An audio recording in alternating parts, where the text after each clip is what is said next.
Welcome back to the channel. आज के video में हम लोग बात करेंगे कौन कौन सी मिस्टेक्स को अवॉइड करें आईटीआर भरते समय, जिससे कि आपको इनकम टैक्स नोटिस ना आए। तो दोस्तों वीडियो को स्टार्ट करते हैं। अब हम बात करते हैं कि मैंने कॉमन लिस्ट बनाई है जिसमें कि कौन कौन सी मिस्टेक्स आईटीआर भरते समय लोग करते हैं या एसएससी करते हैं कि जिससे कि उनको इनकम टैक्स नोटिस आता है। अब पहला हम बात करते हैं क्लेमिंग फेक डिडक्शन। भाई फेक डिडक्शंस क्या होती हैं? जो 80C में हम लोग लेते हैं या 80D में हम लोग मेडिकल इंश्योरेंस दिखा लेते हैं या 80G में हम लोग कभी कभी डोनेशंस का दिखा देते हैं, जो कि वो एक्चुअल में होती नहीं है लेकिन उसको हम दिखा देते हैं। तो क्या करते हैं ऐसे ऐसे ज़्यादातर चीज़ों इन तीन सेक्शंस का ही फ़ायदा उठाते हैं ज़्यादातर डिडक्शंस को फेक क्लेम करने के लिए और अपना रिफंड क्लेम करने के लिए। सेकंड हम बात करते हैं not reporting share market income कि भाई आजकल बहुत कॉमन हो गया है कि शेयर मार्केट इनकम जो भी है, यानी कि जो लोग शेयर परचेज करते हैं और उनको प्रॉफिट कमाते हैं शेयर मार्केट से, तो उनको क्या होता है कि वो लोग क्या करते हैं अपने इनकम को छुपाते हैं कि भाई। अब सेकंड हम बात करते हैं not reporting share market income. भाई आप लोग क्या करते हैं, जो लोग शेयर मार्केट में काम करते हैं और वो परचेज सेल करते हैं शेयर की और उसमें प्रॉफिट कमाते हैं, तो वो क्या करते हैं, वो लोग क्या करते हैं काफ़ी टाइम प्रॉफिट कमा के वो बैठ जाते हैं और उसमें वो इनकम को रिपोर्ट नहीं करते हैं जो भी वो प्रॉफिट कमाते हैं। तो उसमें क्या होता है कि आपको इनकम टैक्स आने का नोटिस है, लेकिन आपको शेयर मार्केट की इनकम रिपोर्ट मैंडेटरी करनी चाहिए जिससे कि आपको नोटिस ना आए। Third, not reporting crypto currency income. वही सेम चीज़ शेयर मार्केट वाला ही है कि भाई आप लोग क्रिप्टो करेंसी में डील कर रहे हैं, उसमें उसमें तो बहुत वैसे ऑलरेडी बहुत स्ट्रिक्ट है गवर्नमेंट की। भाई आपको अगर आपने कुछ भी क्रिप्टो करेंसी से कमाया है और उसको इनकम में आपने बुक नहीं किया या अपने परचेज सेल का डीलर के कैपिटल गेन में नहीं दिखाया, तो इसमें आपको बहुत चांसेस है कि आपको इनकम टैक्स नोटिस आ जाए। अब फोर्थ आता है कि एक्सेस कैश विड्रॉवल। कि एक्सेस कैश विड्रॉवल में क्या होता है कि भाई आप लोग बहुत सारा कैश विड्रॉ कर लेते हैं, जिससे कि क्या होता है कि आपके जो बुक्स ऑफ अकाउंट्स बनते हैं, ये बिजनेसमैन की बात कर रहा हूँ फॉर एग्जांपल, और इंडिविजुअल भी ऐसा करते हैं कि भाई काफ़ी वो कवर कर लेते हैं कैश विड्रॉ, और लेकिन उनके जो आईटीआर से वो मैच नहीं करता। और खास करके तो बिजनेसमैन क्या करते हैं कि एक्सेस कैश विड्रॉ कर लेते हैं जिससे कि वो खर्चा क्लेम कर पाए ज़्यादा। तो उसके केस में क्या होता है कि आपके बुक्स ऑफ अकाउंट पे उस हिसाब से प्रिपेयर होने चाहिए जैसे आपके, जिससे कि आपके वो कैश को जस्टिफाई कर पाए। और फिफ्थ हम नेक्स्ट हम बात करते हैं not reporting all bank accounts. आपको ऐसी सबसे बड़ी मिस्टेक ये करते हैं कि अपने सारे बैंक अकाउंट्स को डिस्क्लोज नहीं करते आईटीआर में। वो इससे क्या होता है कि इनकम टैक्स डिपार्टमेंट क्या करता है, सारे बैंक से उनके पास ऑलरेडी डिटेल्स होती है, तो वो लोग क्या करते हैं इनकम टैक्स वाले पहले सारा देखते हैं कि इसके कौन कौन से बैंक अकाउंट है और इसमें ट्रांजेक्शन्स कैसी हैं। तो उसके हिसाब से बोले कि ये लोग क्या करते हैं कि एसएससी को नोटिस भेज देते हैं।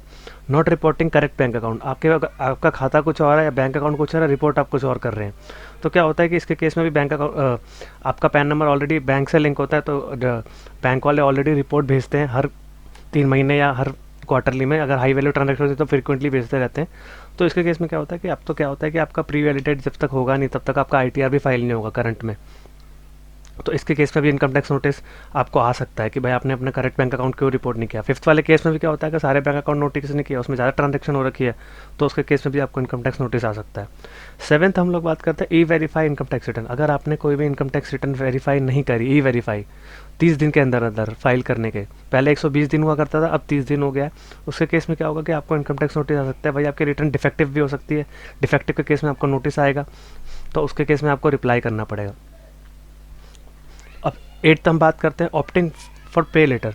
अब ये क्या होता है कि भाई हम लोग क्या करते हैं, अपना आपने पूरा अपने आईटीआर अपना प्रिपेयर कर लिया, आईटीआर फाइल करते समय आपका टैक्स बन रहा था। अगर आपका टैक्स बन रहा था तो आपने क्या करा कि भाई टैक्स बाद में भर देंगे, आईटीआर अभी फाइल कर देते हैं।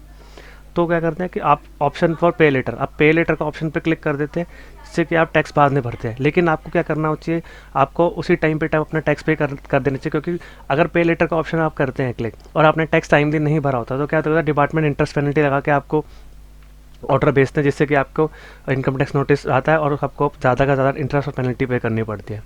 नाइन्थ आता है check AIS TIS form N26AS। अब ये बहुत ही लोग सबसे बड़ी मिस्टेक करते हैं कि भाई आपका AIS TIS फॉर्म को 26AS से कंपेयर नहीं करते, या उसमें काफ़ी चीज़ें सबसे बड़ी मिस्टेक करते हैं। इसमें क्या करते हैं कि आप AIS और TIS फॉर्म को 26AS से कंपेयर नहीं करते, या अपना AIS, अब तो क्या है 26AS का बहुत महत्व कम हो गया है। अब ज़्यादातर लोग स्विच कर गए हैं कि भाई इनकम टैक्स डिपार्टमेंट कहता था कि आपकी सारी रिपोर्टिंग हो जाए, शेयर मार्केट FD सारा कुछ एक ही उसमें आ जाए। पहले ये सब नहीं आया करता था, शेयर मार्केट का FD का इंटरेस्ट तो आया करता था, लेकिन शेयर मार्केट क्रिप्टो करेंसी की डिटेल्स नहीं आती थी।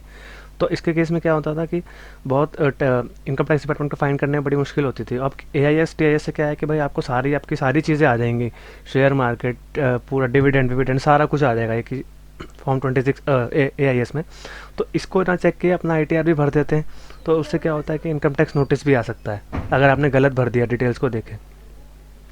ऑप्टिंग फॉर रॉन ITR, सबसे बड़ी मिस्टेक यही लोग करते हैं कि भाई इतनी सारी जो मैंने ऊपर 9 चीज़ें बात करी हैं ये तो चलो होती हैं, लेकिन क्या करते हैं सबसे बड़ा होता है कि आपको फॉर्म, पहला प्राइमरी आपका होता है कि सिलेक्शन ऑफ फॉर्म, आपके इनकम, आपके सोर्स ऑफ इनकम के हिसाब से डिपेंड करता है कि आपको कौन सा फॉर्म भरना है।